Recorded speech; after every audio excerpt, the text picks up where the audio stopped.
জয় শ্রী রাধে। আমরা ইতিপূর্বে বিশাখা দেবী এবং চন্দাবলী লীলা শ্রবণ করেছি। আজকে আমরা চিত্তা সখীর লীলা শ্রবণ করব। কেমন? আমরা যদি ভগবানের যে প্রিয় ৮ সখী আছে সেই লীলা শ্রবণ করি, আমরা কত আনন্দ পাবো। এবং তারা সব সময় চিন্তা করতেন কিভাবে কৃষ্ণকে আনন্দ দেওয়া যায়। তা আমরাও, তার হচ্ছে দাসানু দাসানু দাস, তা আমরাও চেষ্টা করব কিভাবে কৃষ্ণকে সেবা করে সন্তুষ্ট করা যায়।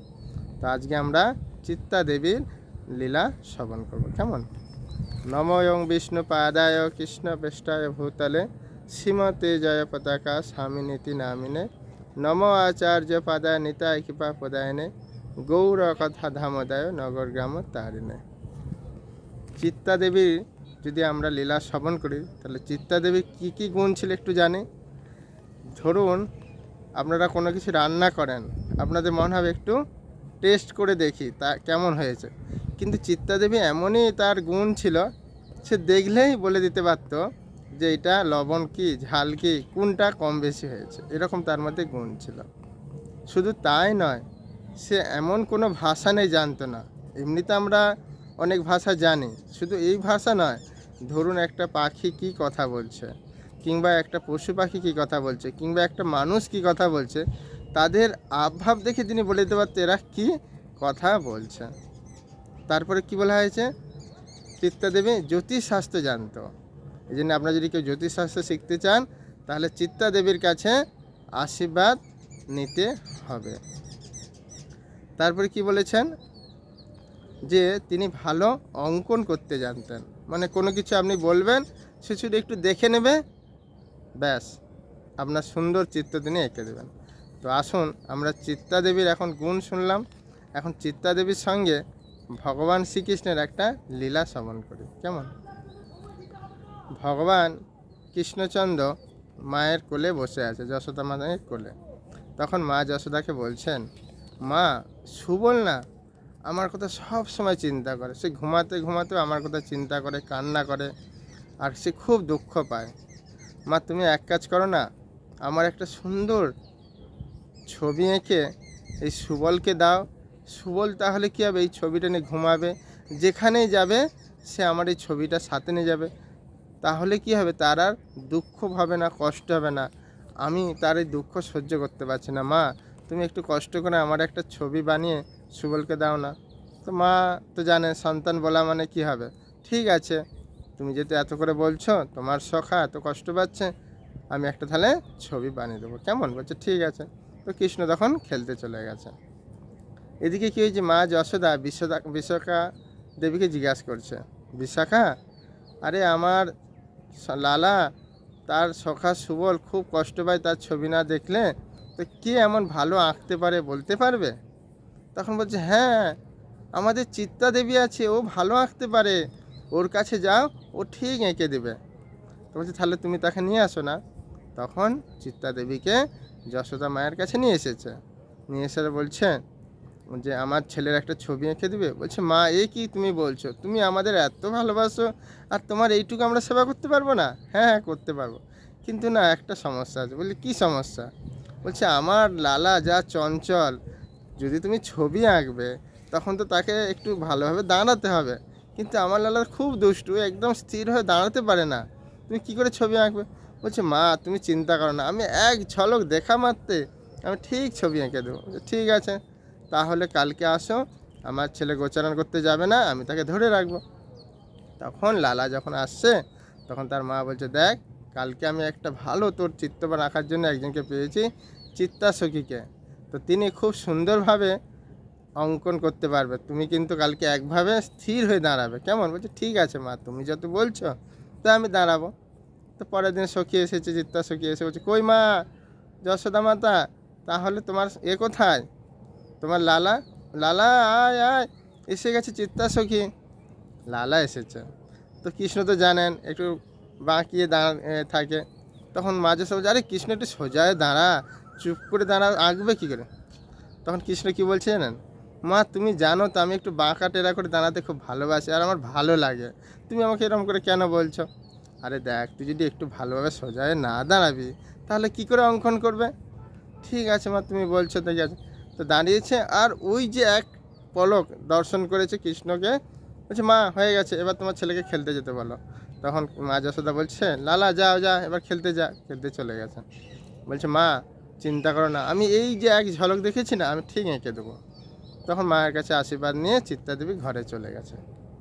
এবার দেখুন, চিত্তই বললাম না এক ঝলক দিলে, তো চিত্তা দেখি সখী ওই যে এক ঝলক দিয়ে চিন্তা করছে, তার বাঁশি ছিল, তার বস্ত্র এরকম ছিল, তার চুলটা এরকম কোকড়ানো ছিল, এরকম অলংকার ছিল, সব কিছু তিনি আঁকছে। আঁকতে আঁকতে তিনি চিন্তা করছে গায়ের রঙটা কীরকম ছিল। তো এরকম চিন্তা করতে করতে সে আর চিন্তা আনতে মানে একদিন হয়ে গেছে।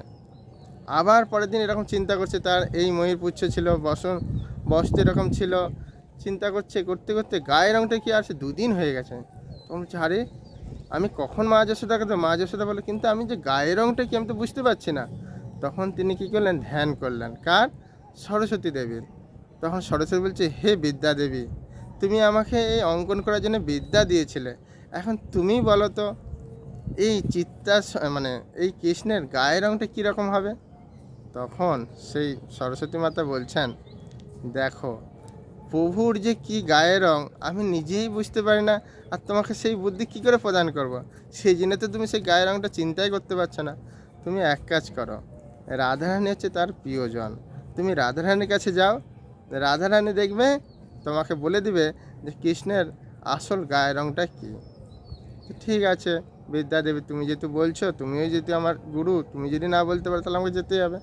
তখন কি হয়েছে, রাধারানীর কাছে গেছে, বলছে হে রাধে, তোমার তোমার মা মানে যশোদা মাতা, আমাদের সবার মা, তিনি বলছেন যে আমাকে একটা ছবি এঁকে দিতে। কিন্তু আমি তো তাকে দর্শন করলাম, তার ময়ূর পুচ্ছ কোথায় ছিল, তার পাগড়ি, তার অলংকার, তার চুল, বস্ত্র সব কিছু আঁকতে পারছি, কিন্তু তার গায়ের রঙটা কীরকম করে আমি বুঝতে পারছি না। তুমি একটু বলো না, তুমি তো তার প্রিয়সী।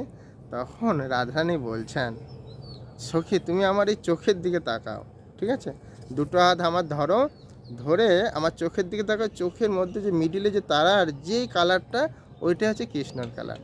তো যখন সেই সখী চিত্তাসখী যখন রাধারানীর চোখের দিকে তাকালেন, তখন সে বুঝতে পারলে যে কৃষ্ণের রঙটা কীরকম। বলছে আমার আর কৃষ্ণতে কোনো তফাৎ নেই। তখন তিনি বুঝতে পেরে সুন্দরভাবে ছবি আঁকলেন, আর এত সুন্দর ছবি না মানে কি বলবো। তখন তিনি এঁকে নিজেই আশ্চর্য হয়ে গেছে যে কৃষ্ণ এত সুন্দর দেখতে। তখন মা যশোদার কাছে গেছেন, মা যশোদা তুমি যে বলেছিলে না তোমার লালার ছবি আঁকতে, এ নাও ছবি এঁকেছি। মা যশোদা যখন দেখছে আরে আমার লালা এত সুন্দর দেখতে, এত সুন্দর ছবি, সে তো মানে খুব আনন্দ পাচ্ছে, দেখি খুব আনন্দ পাচ্ছে, আর বলবে কি হৃদয় থেকে এত আনন্দ পড়ে গেছে। তখন তার লালা বলছে লালা লালা আয় আয় তোর একটা এনেছি ছবি। তো যখন লালা এসেছে মানে কৃষ্ণ এসেছে, ছবিটা দেখে তখন বলছে আরে মা কৃষ্ণ তো বাচ্চা না, তুমি আমাকে আয়নাতে আমার ছবি দেখাচ্ছ কেন। আরে বাবা এটা আয়না নয়, এটা তোরই ছবি এঁকেছে এই চিত্তা দেবী, তুই বলেছিলিস না যে তোর সুবলের জন্য একটা ছবি আঁকতে, তাই এই ছবি এঁকেছে। বাবা এত সুন্দর দেখতে। তখন কি করেছে সেই ছবিটা, বলছে তাহলে তুই কি করবি এখন, সুবলকে সেই ছবিটা দিয়ে দিবি, ঠিক আছে। তখন বলছে হ্যাঁ মা খুব সুন্দর ছবি এঁকেছে, ছবিটা তাহলে আমি সুবলকে দিয়ে দেবো। এদিকে কি হয়েছে, মা যশোদা তো ছবিটা দেখে খুব আনন্দ পেয়েছে। তখন মা যশোদা বলছে চিত্তা তুই কিছু একটা আমার কাছে চা, আমি তোকে দিতে চাই। বলছে মা আমি আর কি নেব, তোমার আশীর্বাদ হলেই হবে। না না তুমি এত সুন্দর ছবি এঁকে দিয়েছো, তুমি তো কিছু চাইবে না। মা আমার কিছু লাগবে না। তো যশোদা মাতা এদিকে জোর করছে, সখী বলছে না না আমার লাগবে না। তখন বলছে মা তুমি যদি দিতে চাও তাহলে তোমার এই লালাকে দাও। তখন মা কী হচ্ছে, অজ্ঞান মতো হয়ে যাচ্ছে। তখন ভাবছি কী হলো, মা যশোদা অজ্ঞান হয়ে গেল কেন। বলছি দেখো কোনো দিনও আমাকে মজা করে হোক বা হাস্যকৌতুক হয়ে কখনো বলবে না যে আমার লালাকে দাও। আমি এই কথাটা বলা মাত্রে আমি মূর্ছিত হয়ে পড়ে যাব, অজ্ঞান হয়ে যাব। দয়া করে আমার এই কথাটা তোমরা রেখো, আর লালাকে কখনো চেও না। তখন বলছে তাহলে মা আমি কি করব। তখন কৃষ্ণ তো জানেন সবাই দক্ষ বুঝে। তখন কৃষ্ণ বললেন দেখো চিত্তাসখী তুমি তো আমাকে চাইছো, কিন্তু মা যশোদা আমাকে এত ভালোবাসে, আমি মা যশোদাকে ছেড়ে কোথাও যেতে চাই না। মা তুমি আমাকে দিও না প্লিজ প্লিজ। আর এদিকে কানায়ও মা যশোদার কান্না মানে গলা ধরে কান্না করছে, মা তুমি আমাকে দিয়ে দিবে, আমি এটা কিছুতেই চাচ্ছি না। তখন মা যশোদা বলছে, না না আমি তোকে দেবো কী করে, আমিও তো চাচ্ছি তোকে না যেতে।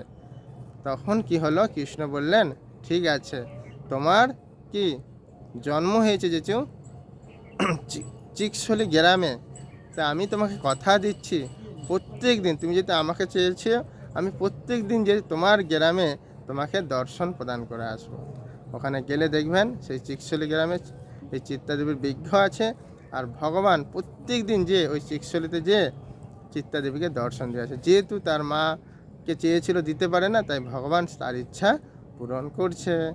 তা আশা করি আপনাদের এই চিত্তাদেবীর লীলা ভালো লাগছে। যেটি ভালো লাগে শেয়ার করবেন আর কমেন্ট লিখবেন জয় রাধে, এবং এনার কাছে প্রার্থনা করবেন যে ইনি যত সুন্দর রান্না করতে পারেন, ইনি এত সুন্দর জ্যোতিষী বা বিভিন্ন মানুষের মনোভাব, আমরা যেমন অনেক সময় কি গুরুদেবের বা বৈষ্ণবদের মনোভাব বুঝতে পারি না, তা আমরা যদি চিত্তাদেবীর কাছে প্রার্থনা করি তাহলে তিনি আমাদের এই যে মনোভাব বা সুন্দরভাবে রন্ধন করা, সুন্দরভাবে অঙ্কন করা, এগুলো আমরা তার যদি কৃপা লাভ করতে পারি, তাহলে আমরাও এটা ভক্ত সেবা, ভগবানের সেবা, গুরুদেবের সেবা করে তাদের সন্তুষ্ট বিধান করতে পারবো।